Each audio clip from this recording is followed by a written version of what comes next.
wish they could now, because there was that attention. Oh, we have to listen what they're gonna say. Like I was like, almost when you are hungry for good news, you expect anything. You tell, hey, I wish they can say something that,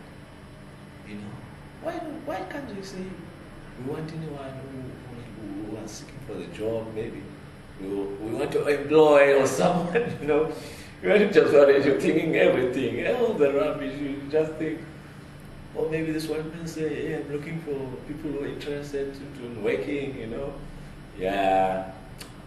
Yeah, and then they say what they say, they're about the Zanokhanyo, everyone was like attention in the church. And then I was saying, hey, maybe this is it. Yeah, maybe this is it. Because I used to come here, I see that sign, Zanokhanyo, the big one, but I came at workforce. And I didn't enjoy myself at workforce because I know, like the thing that somebody also, it's not need that I can say those things. But yeah, when you're working for workforce, you don't, like, you just go there, but you're not 100% there. Yeah, so I was like, all of the time I used to stare at these signs and see people going up there. All of this time is this, good thing they are doing, these people here. How did I miss this?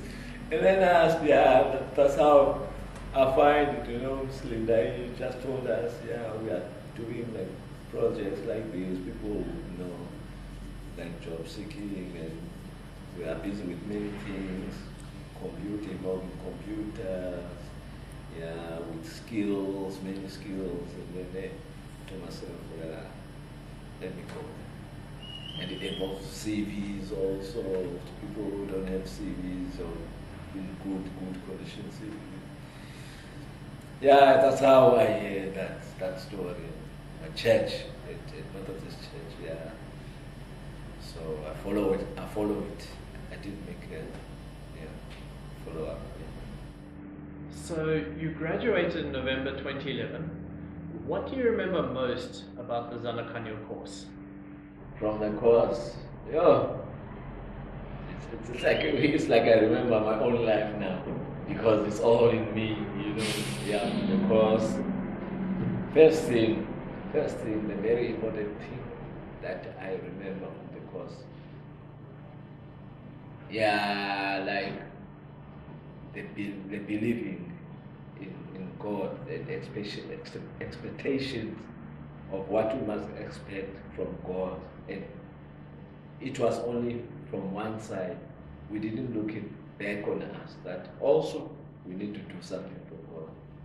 We did look at that this way. If I'm praying, I'm going to church, I'm reading Bible, then I wait for God to act. Forgetting that we need to make an effort, to make that work. It's not just gonna work like a spirit's gonna come up. And also we need to involve ourselves at the heart, and we must have a heart. Because it's useless. I've learned a lot, because we go to church and come back, we repeat the same bad things outside.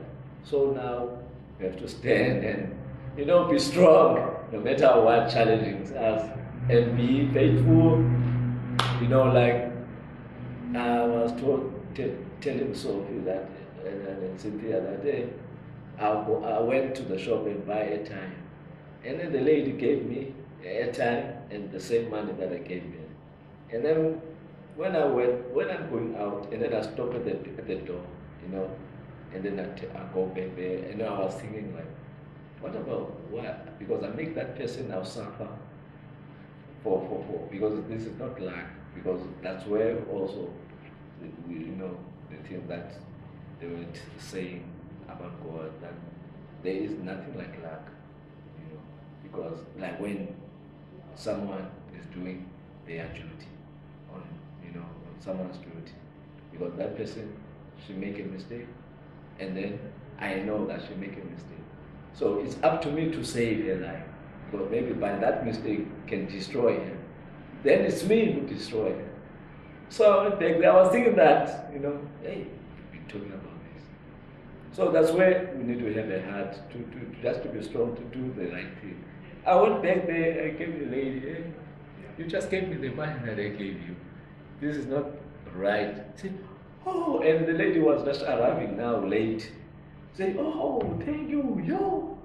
Hey, I never see this, this thing you are doing, you're so kind. And then inside me I say, no, I'm just doing it just because God wants me to do it. And also now I'm living that life. Because if it was not for God, maybe I couldn't. And also, Jean, yeah, like customer service.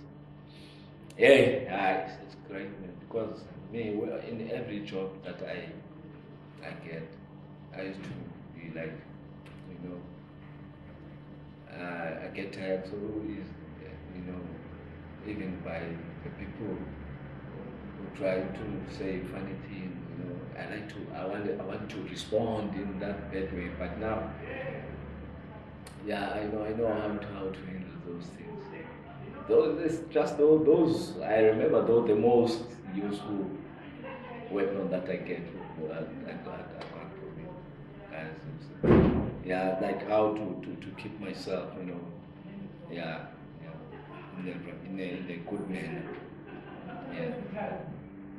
So now you're working at Pick and Pay. I'm sure there are many people that are wondering how you managed to find work so quickly after graduating from the course. How did it happen for you? Yeah, and as I've said, like you have pulled some strings, on me, yeah, because now that you've said, you've told us that we need to go and look for what, when we want something, you need to stand up and go and get it, because now we've got everything that you have done, or like the CV, and you see, and everything, because the way also that CV, that's the most things also, it just gave me the confidence, yeah, I don't want to lie, it gave me the confidence, because when I see my CV now, I was like, yeah, but the same thing that, some of the things that they were on my old CV, but they look different now, because like everything is in order, and the skills that I've got now, you see, yeah. So I was like asking some other guys, like, hey, I'd like to put some CV. If you had some place, and where they were looking for some people, just tell me. I think I'm ready, like, yeah. So the same lady from here, because she was in the class, but before me, she just warned me that, hey, Thando, there is a place where they need the people. It's McDonald's and a Pick and Pay. So they are in observation. So I told her that, hey, okay, it's fine. I think I will go to Pick and Pay, because McDonald's, it's not my, the kind of, job, but Pick and Pay, I believe that they will need me, because the experience that I got also, yeah.